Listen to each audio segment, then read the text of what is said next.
Welcome to Trade Talk, the podcast where construction pros connect, share, and grow. Brought to you by Contractors Connect, this show dives into real-world issues facing today's builders on and off the job site. Whether you're swinging a hammer, running a crew, or scaling a business, we've got the insights, stories, and expert tips to help you level up in the building industry. I'm Sarah White. And I'm Erin Bacher.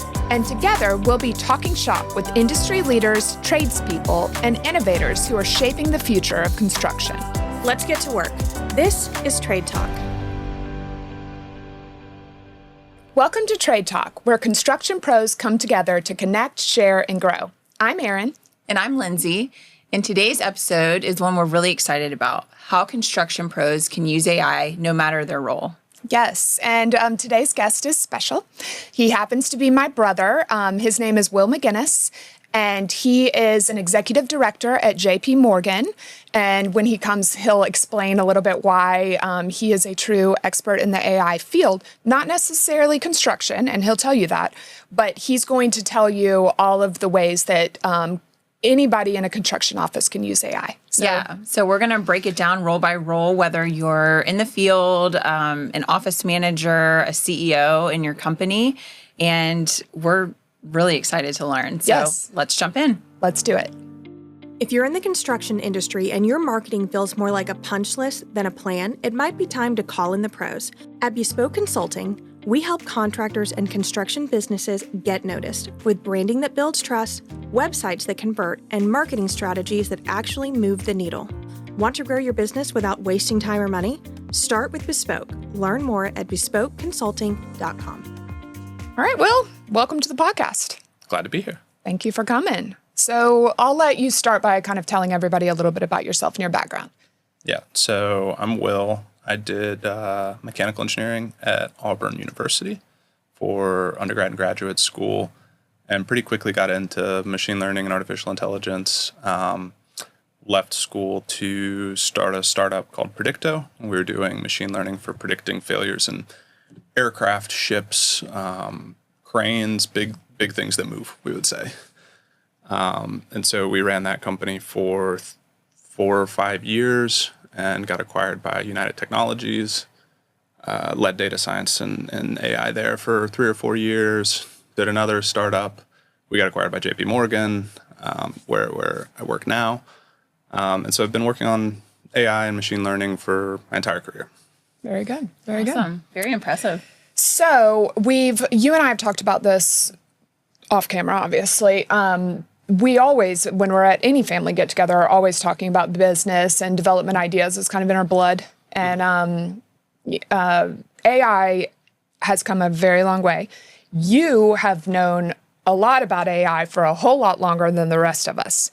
But let's catch up the construction industry, because I really feel like there are so many different applications of AI, whether they're tools, they're prompts, or, all of the different things that construction companies can be doing to do their job better. Mm-hmm. Yeah, and I think that, it's a little bit daunting for some of these guys who feel like they don't use technology enough to need an AI tool, but I think that they'll see it's simple and it can really change the game for them. Yeah, and I think we hear people are sort of intimidated by it, but they'll say, like, I don't need a robot, or like we're not going to be talking today about anyone needing robots. There's so many really feasible, easy ways for people to use this. So let's get started. I think that the best way to talk through this would be kind of going through positions that you would see in a construction business, in the office and outside of the office. So let's start with who we know really runs the show, which is always the office manager, receptionist, admin person. It may be multiple people that fill this role depending on the size of the company.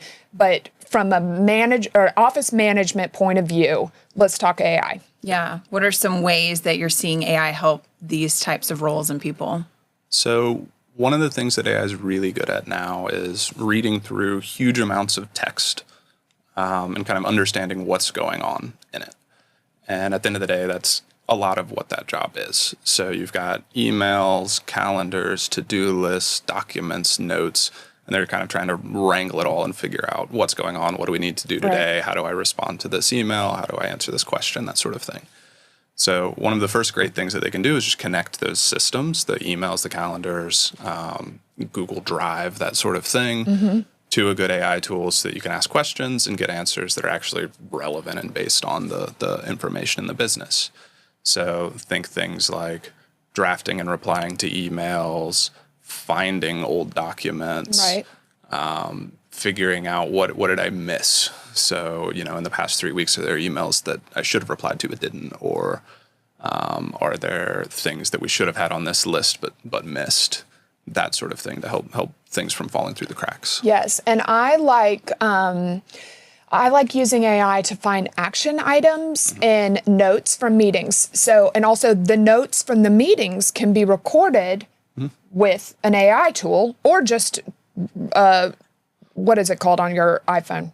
Like voice record. Yeah. I mean, you can record a meeting, put it into your AI, it'll make a transcript of your meeting, and then you can tell your AI, make action lists for John, David, and Erin. And it'll, spit that out. That saves so much time. Yeah, there's specific tools for that. Like Zoom has a AI companion.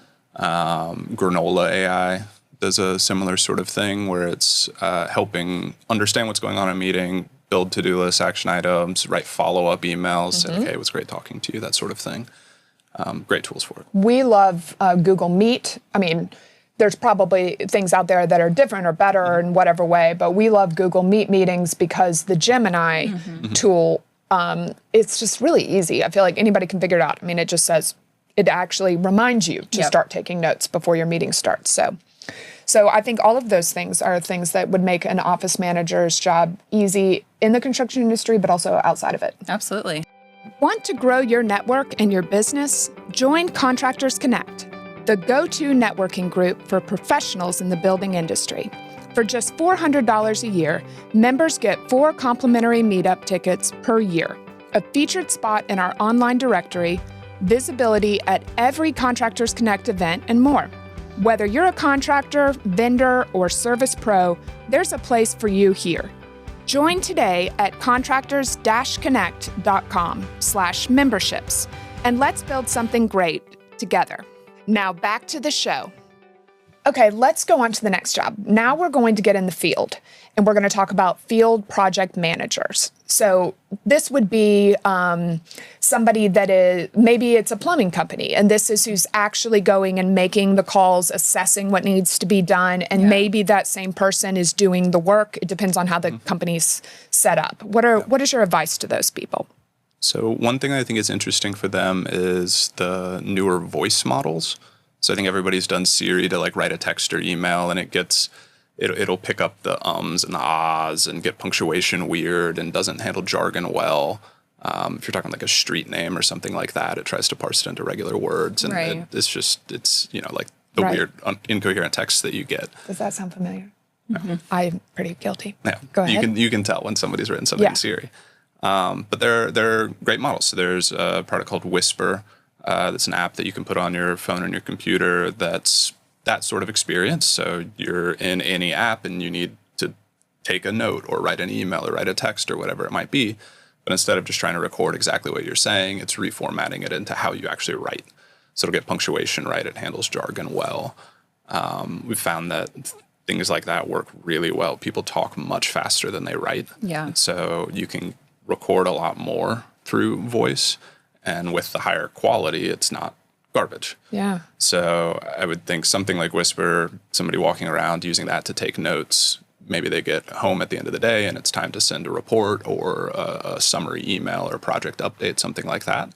And you've got already well-written notes that you can drop into ChatGPT or something like that and say, summarize this into an email and save a tremendous amount of time. Okay, and let's take it a step further.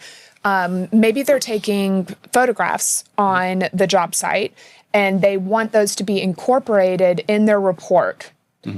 Is there a way that they can use AI instead of manually putting those pictures in their document? Yeah, so most of the consumer models, so think Google's models, OpenAI, like ChatGPT Enterprise, Claude, have really improved the integrations that they have in the past 6-8 months or so. So most of them will integrate with Google Drive, something like that. You can set up your instance of it to where it can go read those photos, bring them in, whether it's to incorporate them into a report directly or even to go find out things about them. So like maybe here's a bunch of pictures of a job site.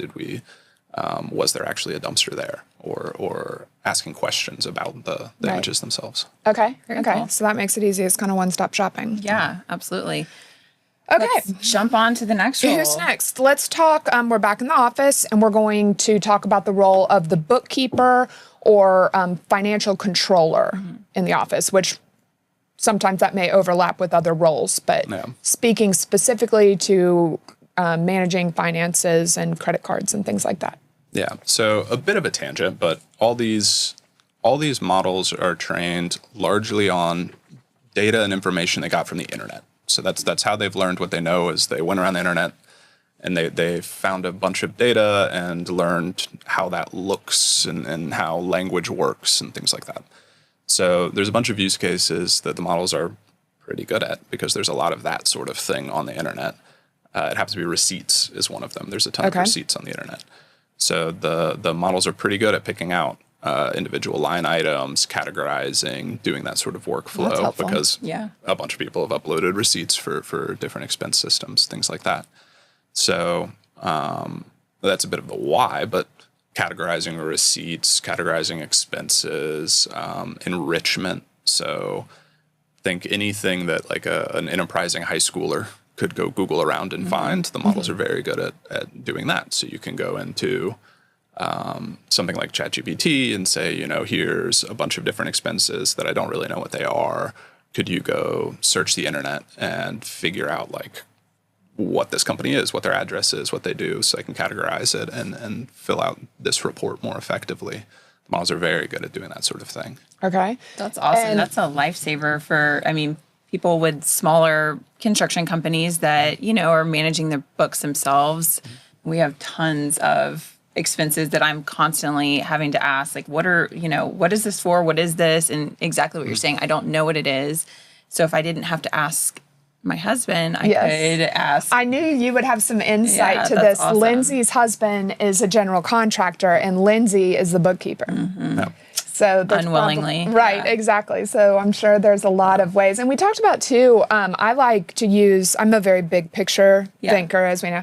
And I like to use it to look at, okay, here's what we spent on, for us, it might be an event or a campaign or something. Here's what we spent. Here's what we got. Let's look at the big picture here. What could we do differently next time? Yeah. What did we spend a whole lot of money on? Is there somebody else that could do that cheaper, but as well? And so AI can help with all kinds of things like that. Yeah. So once you get to a consolidated report where you're saying, we spent this much on gas and this much on whatever it is, you might find that you're using 3 different vendors for one thing. Yeah.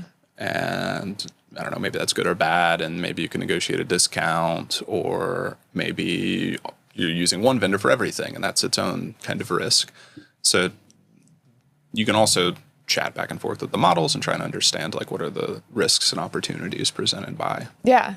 Or maybe we're spending a whole lot of money on gas. Is there a fleet gas card program that I could be getting points for travel? I don't know. Don't go Google that right now. I'm not sure. But if somebody isn't doing that, there should. No, it's Maybe fantastic you imagine how many agreements of different sorts that you've actually signed up for that you probably never read the terms and conditions for, or all of the different policies for whatever program. Uploading the documents for that sort of thing are great to say, okay, we're spending a tremendous amount on gas. Here's the 5 credit cards that we have. Is there one that would actually be make better it to make use for? sense? Yes. And really, once you train your ChatGPT and they kind of get to know your business and the way you think, they are like another employee. You can really collaborate on ideas, especially for things like growth or, new developments or things that you want to do differently. So we kind of went on a tangent there, but only because that concept could be used in any role, in any construction company. I think it's the good mental model for it is a really enthusiastic high schooler that never sleeps and is great at and the that's internet. always excited. I've got to figure it out. Yeah. If you land there the first day and you ask a question, probably doesn't know anything about your business, but knows a lot about things on the internet. Right. So over time, you're going to build up that context of sharing information about what it is that you do and what you care about, adding your email, Google Drive, whatever it is, that it has more specific context, and the responses will be more tailored to what you're asking. Okay. And then there's a little overlap here with what we just talked about, but the sales team.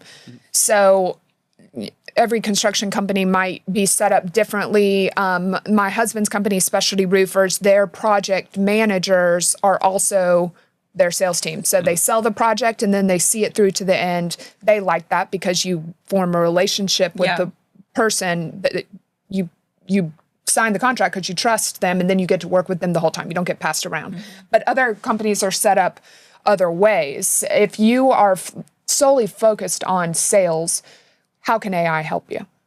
So I think across the full funnel, there's different things. To start with, when you're looking at top of funnel of like what's going on in my market that I should be involved in, a lot of that is web research sort of workflows. So kind of similar to before. I think very enthusiastic high schooler that has access to the internet. If you want to say, I want to know about every RFP in my region that comes out from any government entity that I could go bid on, that sort of like research project is really good. They call it on ChatGPT deep research. So Research, so let's back up and explain how using an AI tool, especially the deep research kind of category of that, is different than a Google search for somebody that is very new to this. How is it better? So imagine you're as a person looking for that different RFPs that have been out in this county recently. A regular query might be like, I'm going to Google that and look at a couple of links. And maybe I'll go read the first two of them and say, okay, I got kind of an okay idea. That's a normal query in one of these models. All of them now, all the big ones, so Claude, Gemini, and ChatGPT have an option called deep research, where it's basically a deeper version of that. So it's not going to be one page. I'm going to go to that page, click on every link in it. I'm not looking at the first page of results on Google. I'm going through the first 100. So you're looking at hundreds and hundreds of sources. They're reading through them, finding ideas to go look at new things. In the most recent versions, they'll actually like write code sometimes. So it might be like that there's some PDF that it found from some time ago and it needs to like write some code to go understand some part of it. So they're doing really, really involved research. It might take 20, 30 minutes. Yeah, that's what I noticed last time I did that. It kind of made me feel better about it because it was like, I'll be back in about 20 minutes. And I was like, oh. You're actually digging in. Good job. And they'll find crazy things. I mean, we did, like you'll remember at some recent family event, we looked up our grandfather on it and found like times he'd been mentioned in trade magazines from the 60s. Yeah. I'd never seen from some website of a guy that was cataloging old trade magazines. It was thorough. It's very, very thorough. It even went into like details about my grandmother asking about my grandfather. I mean, it was... Yeah. So if you're looking for something like RFPs is interesting because they're often, if it's from like a school system or a sheriff's department or something like that, they have to be public, but they're not easy to find. Right. Yeah. It might not come up on the first few pages of Google. You really have to look, and the models are very good at finding them. Okay. Very cool. Very interesting. Well, I think lastly, I'd love to learn your thoughts on how CEOs, owners, kind of the big picture people can use these tools from hiring, marketing, and just, I guess, like overall vision for their company. Yeah, so you can chat back and forth with them and kind of work through ideas. Yeah. It's not just like they'd call it like a one-turn question. You don't say like question, answer, and I'm done. So when you're thinking about using them for more strategy applications, you're better off kind of building a lot of context. So you want to explain as clearly, I'm this kind of company in this region. Here's how things are going now. I'm thinking about expanding into other regions. How are different ways that I could think about that? Like, what are the risks? Yeah. How might I score if I'm looking at 3 towns that could be my next area that I go into? How would I evaluate that in the first place and talk about that for a while? And maybe you come to some system that you think, okay, this makes sense. We're going to look at the population and the number of houses and the like median income or whatever it is. But once you get to that, then you can say, okay, cool. Rate every city near me on that. And they'll do that pretty well. But it's sort of a conversation. So you're working through whatever it is that you're trying to do to build out a system and then have the model implement the system after. And that works really well. So I would say when you're thinking about whether it's like expansion or maybe a vendor strategy kind of thing, or, how do I think about when I make that next hire, or, whether it's better to wait or whatever the case may be. The models are really good at doing that sort of thing. They're really pulling in the kind of collective writings and wisdom across the internet of everybody that's ever written or done a podcast on this sort of thing, and help consolidate it really easily for you.